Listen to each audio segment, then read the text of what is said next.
چنگیز خان کا حلیہ اور شکل و صورت۔ تاتاری اور منگول شکل و شباہت میں چینیوں اور ترکوں سے ملتے جلتے تھے، کیونکہ رشیا، تاتار، یہ چائنیز، ترک، ان کے درمیان کے علاقوں کی یہ مکس نسلیں تھیں۔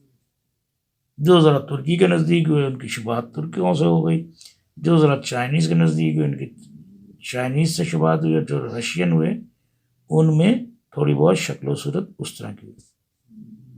بہرحال تاتاری اور منگول شکل و شباہت میں چینیوں اور ترکوں سے ملتے جلتے تھے، اس لیے چنگیز خان کی شکل بھی ترک اور چینی نسلوں سے ملتی جلتی تھی، اور اس بات کا اندازہ اس کی تصویر دیکھ کر بھی ہوتا ہے۔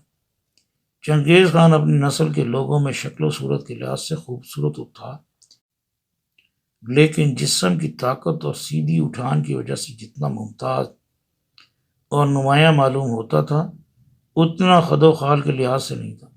کسی حد تک دراز قامت تھا، اس کے شانے ہموار اور اس کی آنکھیں ایک دوسرے سے دور دور تھیں لیکن ترچھی تھیں۔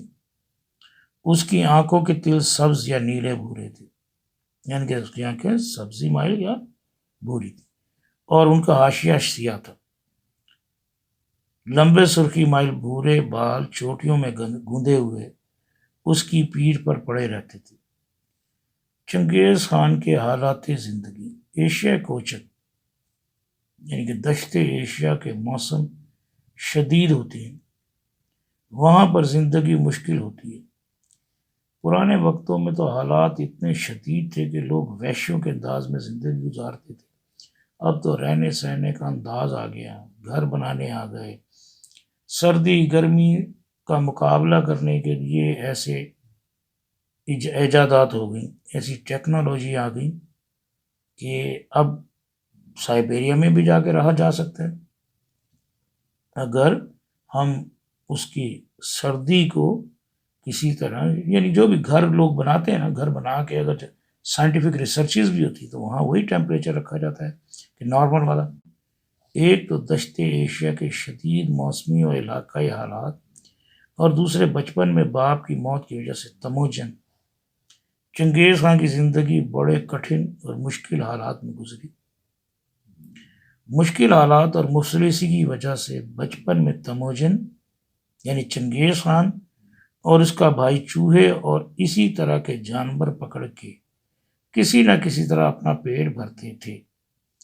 مغلوں میں مچھلیاں کھانا حرام تھا، لیکن غربت اور مفلسی کی وجہ سے وہ اس قانون کو توڑتا تھا، اور بہتے ہوئے چشموں سے وہ اور اس کا بھائی مچھلیاں تک پکڑ کر کھا لیتے تھے۔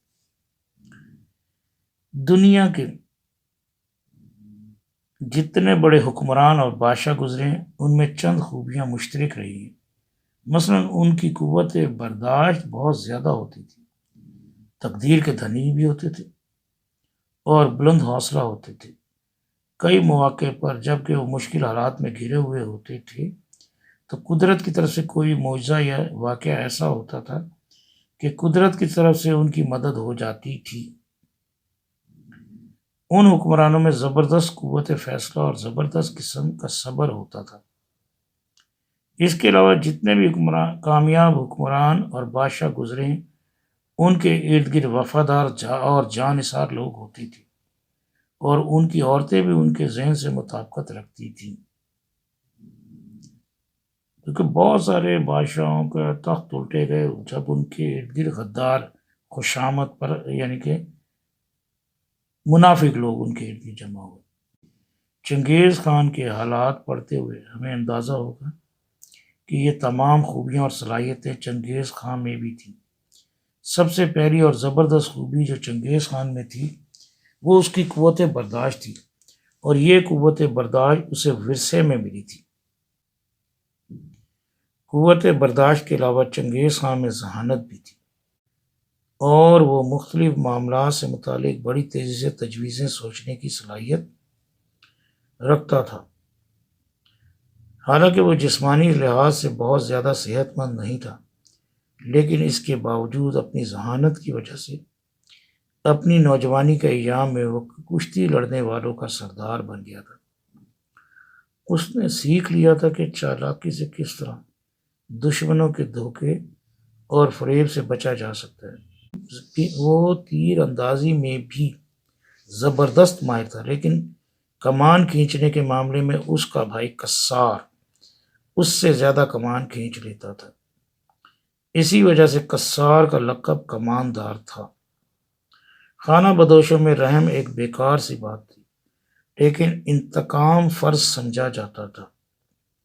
چنگیز خان بھی بچپن ہی سے بڑا شفاق اور ظالم تھا۔ ایک مرتبہ اس کے ایک سوتیلے بھائی نے اس کی مچھلی چرا لی۔ وہ اور اس کا بھائی اپنے سوتیلے بھائی کے خیمے میں اسے قتل کرنے کی غرض سے داخل ہوئے۔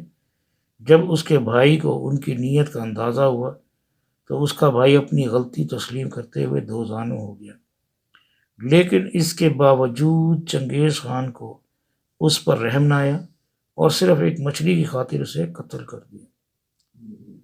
تموجن چنگیز خان میں ایک خوبی یہ بھی تھی کہ وہ اس محاورے پر عمل کرتا تھا کہ پہلے تولو پھر بولو۔ بسم اللہ الرحمن الرحیم۔ اس کی عادت تھی کہ وہ بہت کم بات کرتا تھا اور جو کچھ کہنے سے پہلے غور کر کے کہتا۔ اسے اپنے غصے پر قابو نہ تھا، لیکن اس میں لوگوں کو اپنا گہرا دوست بنانے کی زبردست صلاحیت تھی۔ تیموجن اور اس کے ساتھی فراخ دل اور فیاض تھے۔ اگر کبھی بھی کوئی تیموجن یعنی چنگیز خان کے کام آتا یا خدمت کرتا تھا تو وہ اسے کبھی بھی فراموش نہیں کرتا تھا۔ اپنے قبیلے والوں کے علاوہ وہ کسی پر اعتبار نہیں کرتا تھا۔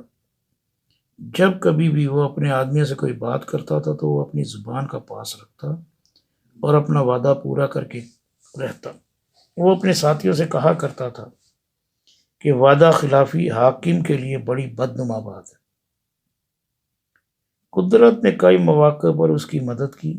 دراصل وہ ایک غیر معمولی انسان تھا، اس لیے قدرت بھی اکثر مواقع پر اس کی مدد کرتی رہی، یعنی کہ قدرت ہی بناتی ہے۔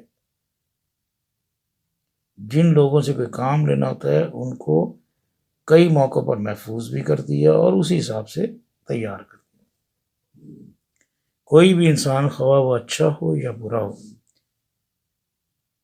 اپنا وقت پورا کر کے ہی مرتا ہے۔ ایک مرتبہ ایسا ہوا کہ اس کے دشمن نے اسے مردہ سمجھ کر برف پر چھوڑ دیا۔ اس کے حلق میں ایک تیر پیوست تھا۔ اتفاقاً اس کے دو دوستوں کا ادھر سے گزر ہوا۔ جب انہوں نے اسے وہاں پڑا دیکھا تو اس کے زخم سے خون چوسا اور ایک پیالے میں برف پگھلا کے اس کے زخموں کو صاف کیا۔ ایک مرتبہ ایک خان نے، جس کو تیموجن یعنی چنگیز خان اپنا دوست سمجھتا تھا، اس کی دعوت کی۔ جس جگہ پر تیموجن نے بیٹھنا تھا وہاں پر ایک گڑھا یا خندق کھود کر قالین کو بچھا دیا گیا تاکہ جب وہ اس قالین پر بیٹھے تو اس گڑھے یا خندق میں گر جائے اور اسے بآسانی قتل کیا جا سکے۔ لیکن تیموجن کو قبل از وقت پتہ چل گیا کہ جس جگہ اسے بیٹھنے کے لیے کہا گیا ہے اس کے نیچے خندق کھدوائی ہوئی ہے، اور قبل از وقت پتہ چلنے سے وہ اس قاتلانہ حملے سے بچ گیا۔ یا تو اس کی چھٹیز بہت تیز تھی یا پھر اس کا جاسوسی کا کوئی نظام تھا جو کہ بہت اچھا تھا، اور دنیا میں وہی حکمران کامیاب ہوتے ہیں جن میں یہ خوبی یا خصوصیت موجود ہو۔ ایک مرتبہ ایسا ہوا کہ وہ ایک پگڈنڈی پر چلا جا رہا تھا۔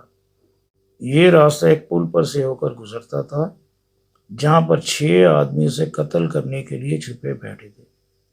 جب اس نے انہیں دیکھا تو تلوار سونت کر ان کی طرف لپکا۔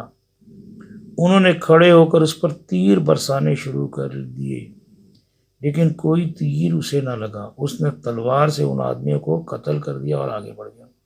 ایسا فلم اور ڈراموں میں دکھاتے ہیں تو ہم یقین نہیں کرتے کہ ایک بندے پر کئی لوگوں نے حملہ کیا، وہ بچ گیا۔ وہ ڈرامے کا ہیرو، فلم کا ہیرو ہوتا ہے، اس دور کا، اس ہسٹری کا، اس علاقے کا یہ ہیرو تھا۔ وہ ان کو قتل کر کے آگے نکل گیا۔ واپسی میں جب وہ اسی مقام سے گزرا جہاں اس نے ان 6 آدمیوں کو قتل کر دیا تھا، ان کے 6 گھوڑے اپنے مالکوں کے پاس ہی چل رہے تھے۔ وہ انہیں ہکا کر اپنے خیمے کی طرف لے گیا۔ وہ اکثر کہا کرتا تھا کہ جاودانی آسمان نے مجھے اس نسل کا حاکم مقرر کیا ہے جو سمور کے خیموں میں رہتی تھی۔